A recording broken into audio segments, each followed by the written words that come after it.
O primeiro semestre de 2013 chegou ao fim e com um avanço dos crimes com requintes de crueldade na capital paulista. Foram 40 latrocínios entre janeiro e março, uma alta de 74% na comparação com o mesmo período de 2012. Quem está aqui para conversar conosco sobre esse triste cenário é o sociólogo Marcos Florindo, da Fundação Escola de Sociologia e Política de São Paulo. Boa tarde, tudo bem, Marcos? Boa tarde, como vai? Seja bem-vindo, viu, querido? Olha, o número de crimes violentos cresceu, né? Isso a gente já percebeu. E é possível explicar esse quadro? Quer dizer, tem algum motivo? Bom, se alguém tivesse uma explicação exata na mosca, nós estaríamos felizes porque poderíamos reverter os números. Acho que é muito difícil você achar um motivo específico, até porque nós estamos falando de uma sociedade que sempre foi violenta. A sociedade brasileira é uma sociedade violenta e isso é um ponto histórico. Houve, sim, nos últimos tempos, um recrudescimento dos crimes, sobretudo dos latrocínios, que vem assustando todos, e isso assusta mesmo. Eu posso aventar hipóteses, o máximo que a gente pode fazer é aventar hipóteses. E tenho a impressão que as próprias autoridades estão um pouco aturdidas em relação. A gente vê as respostas e elas não... né? A primeira coisa, esse recrudescimento acontece no momento onde houve, de forma mais ou menos declarada, uma guerra acontecendo entre as forças da polícia, né, entre as forças do Estado e os setores do crime organizado. Né? Eu tenho, para mim, a impressão que violência gera violência. Uma resposta violenta é uma questão de causa e efeito. Uma resposta violenta gera mais violenta do outro lado. Quer dizer, e como em toda guerra... Só um minutinho, só para terminar o raciocínio, me desculpe. E como em toda guerra, seja ela convencional ou civil, declarada ou não, quem paga o preço maior é a população. Eu acho assim, aquele discurso de vamos botar a rota na rua, não sei o quê, a nossa polícia é poderosa, tem mais carros, tem mais armas. Isso é mais do mesmo. É bobagem. É mais do mesmo. Não é por aí, nada, né? Não é nada disso. Eu acho que isso é uma coisa que talvez precisamos, não sei, mudar na sociedade, eu não digo, mas esclarecer melhor a sociedade. Ano após ano, a conversa é a mesma, nas plataformas dos governos e dos políticos, né? Mais carro, mais efetivos na rua. E, na verdade, isso não tem respondido de maneira satisfatória. E né? ninguém fala na discrepância social, quer dizer, na diferença social. Eu acho que esse é o ponto fundamental. Né? Uma sociedade tão desigual tem que ser violenta, porque a violência é uma forma de fazer as estruturas de manutenção dessa situação. Eu acho assim, inclusive, esses movimentos aí de protesto agora na rua, inclusive, eu acho que tem muito a ver com isso. Quer dizer, num outro nível, né? Ninguém está quebrando, né?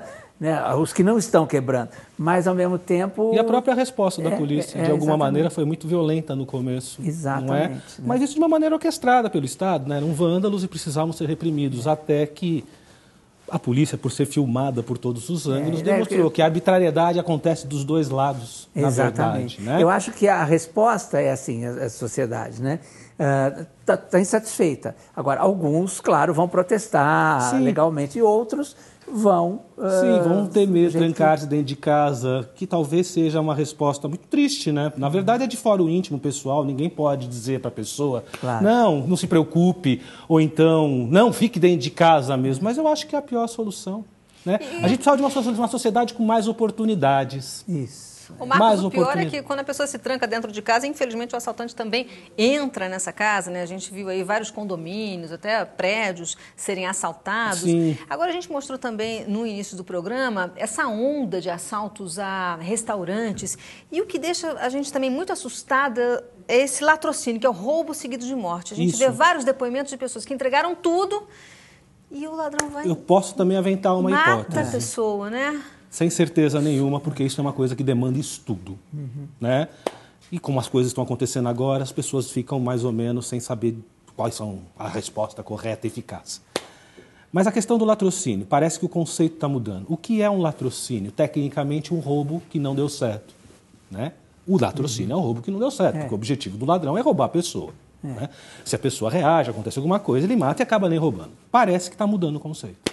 Né? O que pode fazer esse conceito mudar? Nós estamos falando de um momento onde existe uma exacerbação da violência. Isto ajuda, com certeza. Se um lado é mais violento, o outro lado responde com mais violência. Né? Outra coisa, existe todo um mercado, ou melhor, existe toda uma série de programas da televisão, da mídia em geral, que instrumentalizam a violência como uma mercadoria, né? Colocam a violência na casa das pessoas todos os dias. Não é ser contra a informação. Né? Eu acho que é mais ou menos isso. Isso tem impacto sobre todos os segmentos, isso tem um impacto sobre a sociedade e também tem um impacto sobre o lado marginal. De repente, você pode estar usando desses instrumentos como uma maneira de você dar um recado. Ó, se você não tem o dinheiro, olha o que eu faço. Aquele caso dos dentistas é muito emblemático. Os dois dentistas que foram mortos queimados, né, aqui em São Paulo. Porque todo mundo sabe que aquilo vai aparecer na mídia. Entendeu? E todo mundo sabe que é como se o ladrão falasse, ó, o que eu posso fazer se você não tem. Entendeu? Tem um conceito, eu aprendi isso com um antropólogo carioca, né? Chama visibilidade às avessas.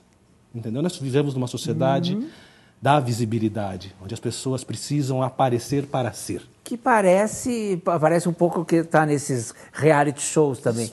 Briga, são sintomas, são diversos, né? Briga, sou agressiva, eu apareço. Né? São diversas formas que esse fenômeno aparece, né?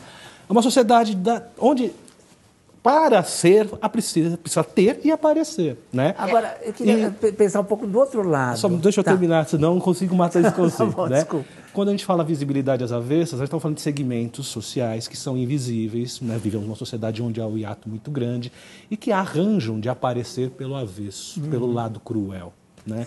São sintomas terríveis de uma sociedade que precisa, de fato, né, parar e pensar seriamente sobre esse problema e ver que as respostas de mais polícia, mais violência não são eficazes. Ponto. Agora, eu queria pensar do outro lado, quer dizer, essa sociedade que ao mesmo tempo está indo para as ruas reivindicar e que ao mesmo tempo está apática, quer dizer, está deixando de ir a restaurantes, está deixando de ir aos lugares com medo da violência. Né? O que é isso? Que fenômeno é esse? Que as pessoas se encolhem? Essa é uma fobia social, isso, Marcos?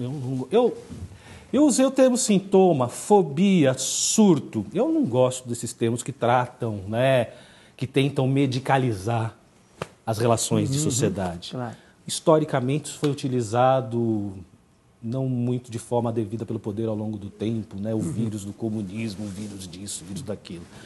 Até porque não temos uma vacina eficaz, né? Esse discurso alimenta mais a violência. Mas, de fato, existe um quisto importante, um fruto de violência, não sei se é exatamente um surto, mas um recrudescimento da violência na sociedade. Eu não acho que as pessoas estão tão despreocupadas em relação a isto, não. As pessoas estão muito preocupadas, talvez a violência urbana, a segurança sejam um dos principais pontos, né, naquilo que as pessoas pensam em torno da política e talvez que leve as pessoas, inclusive, às ruas. Então, mas quando você deixa de ir ao restaurante, quando você bota grade no seu prédio, não dá a impressão que você está encolhendo? Com certeza, você está indo encolhendo. E eu não sei se isso é uma resposta eficaz. É como eu estou falando, é de fora o íntimo, eu não posso dizer para as pessoas, ninguém pode dizer para as pessoas, não, saia, viva à vontade, que nada. Porque podem as coisas acontecer numa cidade grande, megalópole, como uma São Paulo, como uma grande São Paulo, enfim, isso, né, estamos todos sujeitos. Não é a melhor resposta, porque qualquer restrição da liberdade, seja voluntária ou não não me parece muito efetiva. A gente precisava ter uma resposta mais efetiva mesmo do poder público, no sentido de uma polícia mais inteligente, mais capaz, mais integrada aos seus sistemas de inteligência, que também saiba respeitar mais os limites da cidadania, que não seja arbitrária, que trate o cidadão em qualquer espaço da mesma maneira, que não tem um tratamento diferenciado para um cidadão abordado na Paulista e outro lá no fim da periferia.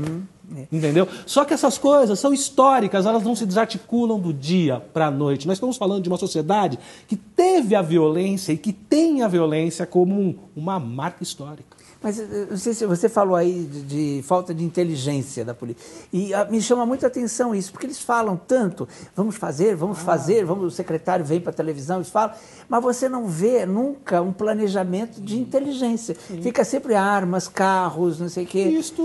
E não é por aí, né? A gente sabe que não é por aí. Carros, diminuição da maioria agora me sumiu a palavra, da maioridade penal. Isso, na verdade, só arranja mais a sanha da violência. Entendeu? Professor... Na minha opinião, isso só, na verdade, alimenta mais este temor generalizado. E não é solução eficaz.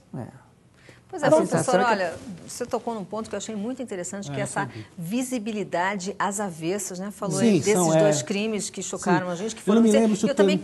Desculpe, eu não se avisava a negativa, em negativa ou às avessas. Não, mas é o mesmo sentido, né? Se você não consegue aparecer de uma maneira, você aparece de outra cruel. Aliás, você exacerba essa crueldade como maneira de se tornar visível. Esse caso também a gente pode citar dessa visibilidade negativa do menino, do boliviano de 5 anos, o Brian, que foi morto dentro de casa, não é? Então, essa fobia urbana de não sair, os assaltantes também vêm à casa das pessoas, levaram dinheiro e o que você estava dizendo, né? Foi um assalto que não deu certo, né? Entre aspas, porque como não deu certo, eles já estavam com o dinheiro na mão porque não foram embora, né? Eu não sei, eu acho que é diferente o que aconteceu com os dentistas, onde ali havia um recado claro, e o que aconteceu com esse menino. O caso desse menino, eu sou pai. Eu tenho um filho pequeno e não tem como não, né, se sentir na pele, ficar revoltado. É muito complicado tentar qualificar o que aconteceu, entendeu? Dentro de qualquer... porque tem toda uma série de imprevisibilidades que pode ter acontecido ali, entendeu? Não sei como é que era o estado psíquico dessa pessoa que cometeu esse ato bárbaro, como ela estava, né? Isso é uma coisa que a gente tem até dificuldade de comentar e dar um motivo, porque isso me parece tão sem motivo. Um caso, sem dúvida, chocante. Que chocou. Mas uma coisa que me chama a atenção é assim, que nunca se preocupa em pensar o que pretendem esses grupos que estão dentro do presídio, esses grupos organizados de bandidos, né? Porque é um grupo, de certa forma, é uma coisa política. O que eles pretendem? Quer dizer, ninguém vai nunca perguntar isso para eles, né? O que eles estão tentando dizer para a sociedade, não é isso? É uma pergunta? É no vácuo do próprio poder do Estado, né? Por isso que eu falo, vamos reduzir a minoridade penal, vamos botar mais gente na cadeia. Nós já vivemos uma realidade de cadeia superlotada. E quanto mais superlotado uma cadeia, menos controle tem o Estado sobre ela. E não existe vácuo de poder. Poder é poder. Se ele não se efetiva, alguém ocupa. Você está entendendo o que eu quero dizer? Nesse sentido, que na verdade isso não é solução. Pode, no máximo, como eu digo, trazer às pessoas uma espécie de satisfação meia mórbida, né? Uma resposta violenta à sanha da violência, uma resposta vingativa. Mas solução não é. Solução é oportunidade, solução é trabalhar a segurança articulada com políticas sociais efetivas, entendeu? É você abrir espaço para que as pessoas possam realizar-se. Basicamente isso funcionaria muito mais do que, então, a punição. A punição... Você acha? Nós não temos condição a gente sempre fala, materiais de punir. Que a impunidade é um dos maiores causadores. E sempre falamos que a universidade do crime é a cadeia. Isto é a verdade. Então, a solução no seu caso? A solução, não sei se eu sou apto e alguém para dar uma solução num ponto só, porque não existe isso. Né?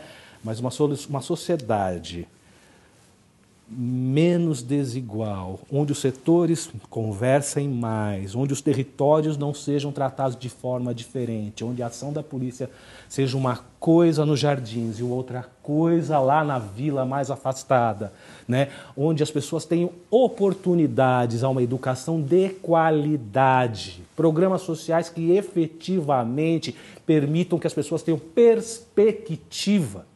Isto é a única maneira de reverter o quadro. Não que isto acabará com a violência, porque talvez ela seja humana, inerente, né? Mas trará a coisa para padrões suportáveis. O caminho acaba sempre passando pela educação também. Não tenho a menor dúvida disso, eu sou professor. Educação e lazer também, né? Isso. Muito obrigada pela sua presença aqui. Obrigado. Leão, é com você.